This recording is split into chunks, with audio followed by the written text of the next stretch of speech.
Hey, what's going on everybody? My name is Monatui, coach of the Tampa Bay Lux Rays, and today I'm bringing you guys our NPL Season 7 Week 3 Team Builder versus none other than Matty Brolick, coach of the Los Angeles Reshirams. If you have not done so already, please check out his YouTube link in the description below. He is, whenever you're talking about the top 3 battlers in draft format, his name should always be in there. He Gypsy, Zazo, if he's still a real person, if he was ever a real person, up there as well. He is an absolutely exceptional battler. He had, I believe, 1 loss in the regular season last season, which is incredibly impressive to do. Maybe not last season, but 2 seasons ago, which is an extremely difficult thing to do in the NPL. So, regardless, we have to face him. And he has a pretty spooky team to boot. We are going to be going over that right now. His roster consists of Scolipede, Hoopa Unbound, which is his Z user, Crocodile, Mega Blastoise, Whimsicott, Bronzong, Chandelure, Cresselia, Drampa, Crabominable, and Archeops.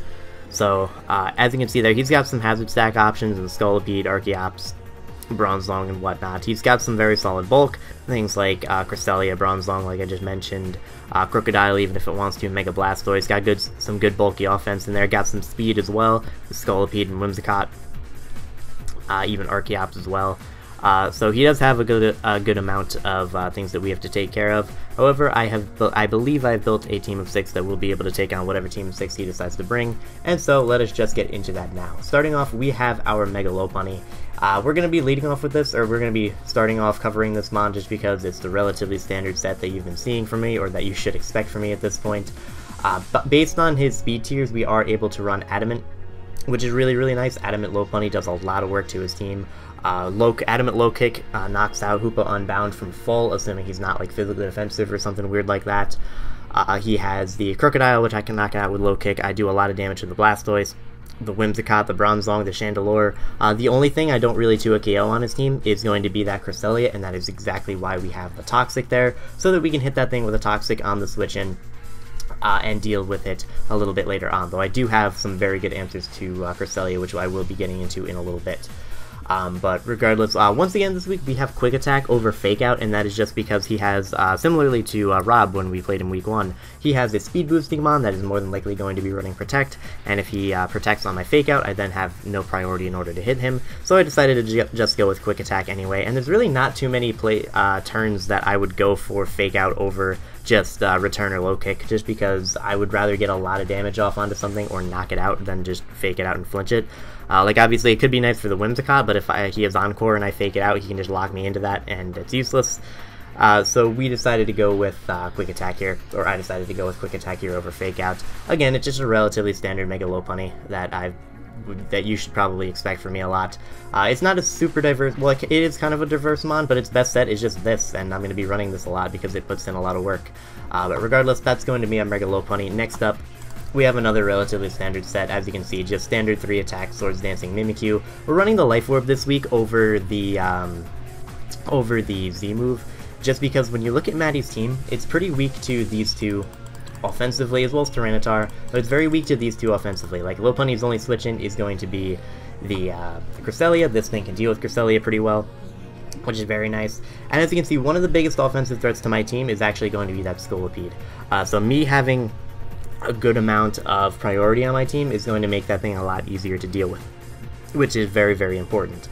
Also, priority is very good for things like Scarf Chandelure. It's good for potentially things like a Scarf Hoopa Unbound, though I really don't expect him to bring that, and I will get into that in a little bit. Regardless, priority is just very good versus his team. Like the offensive moves that both of these things have are able to deal with the slower things on his team, and then the faster things, or the potentially faster things like Scolipede or Scarfers, I will be able to hit with priority and potentially knock them out after some chip damage, or get chip damage on them that is necessary for me to knock them out in the future. So we're running Life Orb basically just to boost our Shadow Sneak, as well as the fact that I don't really need the Z move for this week. Like, obviously I could bring Ghost and AMZ and hit something very hard with that, but Life Orb Shadow Claw is going to do plenty to whatever he wants to switch into anyway. It's not really that big of a deal, you know? I would rather just have the boosted power on +2 Shadow Sneak than I would the Z Crystal and get 1 turn of a boosted Shadow Claw or a boosted Player Off or something along those lines. So, regardless, we are going to be running the Life Orb on this set, and that is going to be our Mimikyu. Like I said, pairs beautifully with our Mega Lopunny, and it pairs beautifully with our Tyranitar. Now, Tyranitar is huge in this matchup. I mentioned a little bit earlier that I don't think he's going to be bringing Choice Scarf Hoopa, or any Choice Hoopa for that matter. And the reason I say that is because Matty a while ago was a big proponent of keeping Hoopa in the OU metagame. He was one of the people that during Gen 6 OU really wanted Hoopa Unbound to stay not banned.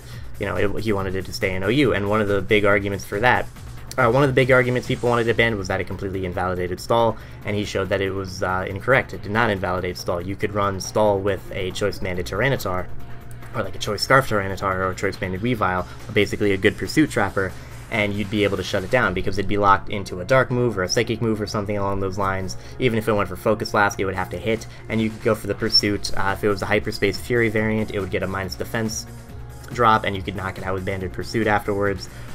So if he is ever locked into a Psychic move or a Dark move, and I'm able to send in my Tyranitar, I will be able to go for Pursuit and then do a ton of damage to it or just knock it out. So if he does end up bringing Hoopa, I'm pretty sure he's going to be a non-choice variant, which is a big reason why we have the Choppleberry onto there.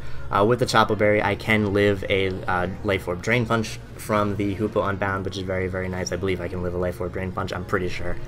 I'm pretty positive I can. I'm going to go back and check, but I'm pretty sure I can live a Life Orb Drain Punch from Hoopa Unbound. Regardless, we do live that attack, and we can hit him with a very powerful Stone Edge, Crunch, Pursuit, something along those lines. This is also going to be my Stealth Rocker for this week. I do have Gliscor on the team as well, but I needed my move coverage options open, as you will see in a little bit. And Stealth Rocks on Tyranitar is still very good. I can set him up versus things like I can set him up versus Archeops pretty safely. Obviously he can taunt me, but I can hit it with the Stone Edge before. I can set him up versus Crabominable just because I can outspeed it. Set him up versus Drampa, I can live anything with the Choppleberry, I live a Focus Blast. Can set him up versus Cresselia easily, versus Chandelure, versus Bronzong if I wanted to. You know, versus the Hoopa if I forced it out or something along those lines, versus Scolipede on a Protect, scouting to see if I'm Scarf or something along those lines. Tyranitar, it's a very reliable rocker versus this team, and I didn't really need any other coverage. I could have used Low Kick. Low Kick would have been very good for the Crocodile. Something like that. Fire Punch maybe for like a random like Colberberry Bronzong, even though I'd still click Crunch against it. But regardless, I'm not going to be staying in versus the Crocodile, and I do have other answers to that, so I would rather just have the my Gliscor be the switch into that, my Scyther being able to deal with it a little bit, my Priority being able to deal with the Crocodile, and have my Tyranitar be able to do other things. Tyranitar is also huge in this game, just because, not only because of the Pursuit Trapping, I can Pursuit Trap a couple things on his team, but the Sand is very, very important, because with the Sand, I will be able to limit the Cresselia's recovery, and what that allows me to do is I will be able to keep that thing low so that my Mega Lopunny can potentially run through his team, which is going to be very, very important. Like I said, Cresselia is the only real switch-in that he has to my Mega Lopunny. If he's only getting 25% back with Moonlight, and then he's forced to switch out and I click Pursuit and do like 50% to it, then that's going to be very, very useful for when I'm ready to sweep with my Mega Lopunny, because not only can I limit that thing's recovery, but Cresselia can basically do nothing to Tyranitar. Moonblast does absolutely nothing. Hidden Power fighting is not going to do enough just because Cresselia is relatively weak and Tyranitar is very naturally bulky. So Tyranitar is there not only for the reasons I mentioned earlier, but to completely shut down Cresselia, which is going to be very, very important. Regardless, that's going to be our Tyranitar. Like I said, hugely important in this game. I need to keep this thing around as long as I can to deal with a few different things on this team. But in addition to this, we obviously have our Toxapex, as you can see here, and this is a set that I came up with. And this is a move that I did not know that Toxapex got. 3 hits does, I believe, between something like 76% to 91%. If I get 4 hits, I have a very good chance to knock out Hoopa Unbound with a Toxapex, which is really good. With the Pyapa Berry, I live any 1 hit from Hoopa Unbound. I can live a Specs Psychic if I need to, and hit that thing with a Pin Missile. If he is a sub-variant and he tries to take advantage of the fact that I'm a Toxapex and I normally can't hit it, that is going to be amazing, because I'll be able to break the sub with the first Pin Missile, and then I'll just be able to keep hitting him while he's not behind a sub, and he's not. I don't think he's going to be able to see this coming. As you can see, I actually wasn't originally going to bring Toxapex just because it was at the time before I realized he got Pin Missile. It was kind of fodder for Hoopa Unbound. Scolipede could be running Earthquake to potentially 2-KO it. Obviously, Crocodile deals with it. You know, things like I can't touch really the Bronzong, I can't really do much to the Cresselia besides Toxic it, but the more I looked at it, the more not only the more work that it potentially could put in, but also the more necessary it was for my team, because this is pretty much my only thing to deal with Mega Blastoise. Mega Blastoise is a big threat to my team, as you can see. Like, Scald just kind of wrecks my team. I don't have a good water resist outside of Toxapex, and so I needed this Pokemon. Even if he burns me, it's not all that big of a deal. That's a big reason why we have Toxic, just so that we can Toxic that thing, put it on a timer, and potentially wear it down and beat it 1v1 with some other things. Even the Crocodile, like even Banded Earthquake from Crocodile is not going to OHKO Toxapex, which is really, really nice. Like I said, with the Payapa Berry, I do live any hit from the Hoopa Unbound. I can take on the Chandelure. Like, if he wants to trick me, that's a little bit unfortunate, but if he tricks me a Choice Scarf, that means that my Lopunny outspeeds it, my Mimikyu outspeeds it, even my Gliscor and my Scyther will outspeed it, so it's less of a threat at that point. I can deal with the most Crabominable. Obviously, he could be running the Earthquake, which will do quite a bit of damage to me, but I can take any one hit from it and hit it back with a Scald, potentially get a burn onto it. He doesn't want to happily switch into Whimsicott onto me, just because I could be running Sludge Bomb, and regardless, Whimsicott can't do too much to me anyway, because Psychic will not do a ton of damage. Bronzong, even though can switch into my attacks, I can Scald it, potentially burn it. It doesn't have natural recovery, and I'll be able to wear it down. And unless he's running Psychic Stab of his own, he won't be able to do too much to me. With the Payapa Berry, he won't be able to KO me at all. So Toxapex is actually very, very useful in this game. I'm really hoping that I'm going to be able to pull off the Pin Missile kill onto that Hoopa Unbound. That would probably be the highlight of my Draft League career, because Hoopa Unbound is not a mon that I think is allowed in like any other normal league. I know it's not allowed in PPL, not in GBA, not in like GPC. It's not allowed in pretty much any other league, and to beat it with just a Toxapex, something that would probably normally beat it always in Standard, that would be really cool to me. But regardless, that is going to be our Toxapex. Next up, we are going to go over another pretty big threat to the team, to his team rather, and this is the mon I'm very happy to finally be bringing, and that is going to be our Scyther. As you can see, we are in a Violite Swords Dance set, Bug Bite, Aerial Ace, Roost, and Swords Dance with Technician. These are both brought to base 90 power moves, which is really nice, plus Stab, obviously.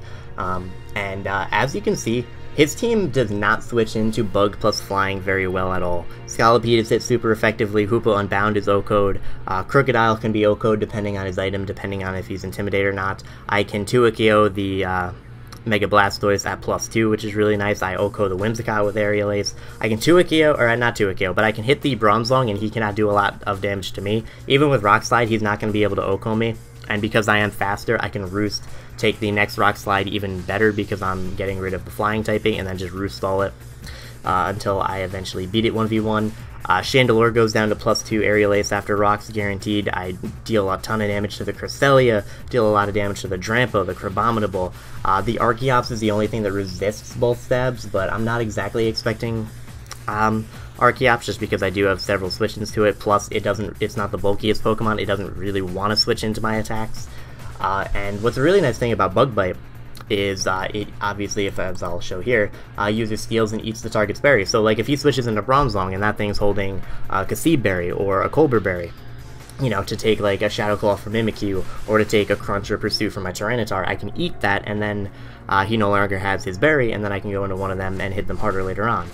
Same thing with something like Cresselia. If he has a Colbur Berry on Cresselia to deal with Tyranitar, I can eat that thing's berry, which is going to be really nice. I can eat anything's berry, and it's going to be really cool because they then basically threw that berry on there for nothing, because Scyther's just going to come up there, he's going to nom on some berries, and he's going to make you sad. So that's going to be Scyther. Also, obviously, Swords Dance, I set up on a lot of his team. Like, it takes a Life Orb Scolipede's Rock Slide in order to knock me out. A non-Life Orb Rock Slide has a very good chance not to OHKO for me from full, which is really nice. Because of his speed tiers, I can run a lot of HP, which is really cool. And then we have Roost, which will allow me to potentially recover up versus things like the Cresselia, things like a non-Rock Sliding Scolipede. I'm not OHKO'd by any attack from Hoopa Unbound, a bar like a rock move, which is really nice. Crocodile has to be Scarf with Stone Edge in order to knock me out. It's just a really good mon versus this team, and I'm really excited that I get to bring Scyther, and it actually has a very good matchup because this is a really cool Pokemon, and I was really looking forward to eventually being able to use it. But that is not the last member of our team. Next up, we now have our Gliscor, and this is not something that's too crazy, but we have U-turn, Roost, Taunt, Earthquaking, Gliscor. I originally just had U-turn on this thing, but I wanted Earthquake just because this is supposed to kind of be a switch into Scolipede, and I needed to be able to hit that at least neutrally, so that's why we have Earthquake. One Earthquake puts it in range. Rocks plus Earthquake, I believe, puts it in range of Mimikyu's Life Orb Shadow Sneak, which is really nice,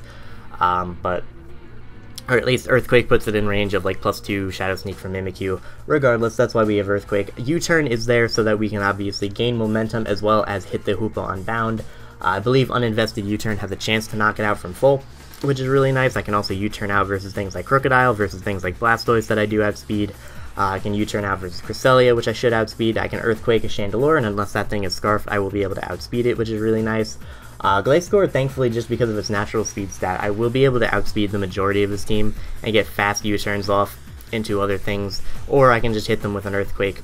But with its natural bulk, I will also be able to take hits from things like Scolipede, Baraping, like Life Orb, Aqua Tail. I can outspeed the Hoopa, and if he's locked in Ice Punch once again and knocks me out, if he has Ice Punch and goes for that, knocks out my Gliscor, and I know he's Scarfed, I can still go out in a Tyranitar, take the Ice Punch, and hit him with a Pursuit, or force him out, go for Pursuit, get a ton of damage off onto him. If he is not a max speed Crocodile, or if he is running like a bulkier Crocodile, I'll be able to outspeed it with this thing and go for a U-turn onto it. This is just a very useful Pokemon versus his team. As you can see, speed stat, very important. I outspeed Hoopa on bound by 2 points. I would go by 1 point, but if I just go down, it goes down by 2. Regardless, this is a very, very useful Pokemon versus his team, and I'm really hoping it puts in work as well. I originally did have Stealth Rock on this and Low Kick on this, but I decided I didn't really need Low Kick on this, and I would much rather have the Earthquake coverage so that I can hit the Scolipede at least neutrally. So regardless, that is going to be the team for Week 3 of Season 7 of the NPL. Once again, check out Matty Brolic in the description below, and I will see you guys in the game.